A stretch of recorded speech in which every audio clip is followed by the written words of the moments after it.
ఆ ఏజ్లో తెలియకుండా చేసిన తప్పు చిన్నది కాదు. ఆ గిల్ట్తో రోజు చచ్చిపోతున్నాను. మా ఇంట్లో వాళ్ళకి నా మొహం చూపించలేను. అందుకే మనకు తెలిసిన రౌడీజంతో మేనేజ్ చేసుకుంటూ వస్తున్నా. ఓకే, అయినా ఇప్పటికైనా నువ్వు ఇంటికి వెళ్ళటమే బెటర్ అని నా ఒపీనియన్. మా నాన్న లేని చోట నేను క్షణం కూడా ఉండలేను. కింద అంకుల్ నన్ను కన్న కూతురు కన్నా ఎక్కువగా చూసుకుంటున్నారు. నేనేమైనా చేయగలిగితే అది కుటుంబానికే చేసి నా గిల్ట్ పోగొట్టుకోవాలి. నేనైతే వాళ్ళని ఓన్ చేసేసుకున్నాను, కానీ వాళ్ళకి మాత్రం నేను భారమేలే. చచ్చా, అలా అనుకుంటే నిన్నెప్పుడో గెంటేసేవాళ్ళు కదా. అది కూడా నిజమేలే, కానీ నేను ఇంత రౌడీజం చేసి ఎన్ని ప్రాబ్లమ్స్ తెస్తున్నా అంకుల్ కానీ షాలు కానీ నన్ను ఒక్క మాట కూడా అనలేదు. ఎంతైనా వాళ్ళు చాలా గ్రేట్.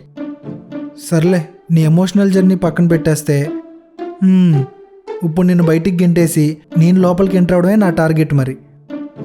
మరేం చేద్దాం అంటావు? అంటే 2 బెడ్రూమ్ ఫ్లాట్ కదా, ఇద్దరం అడ్జస్ట్ అవుదామా? ఏమంటావు? అడ్జస్ట్ అవ్వచ్చు, కానీ నీకేమో ఒళ్ళంతా పొగరు, కానీ అమ్మాయివి.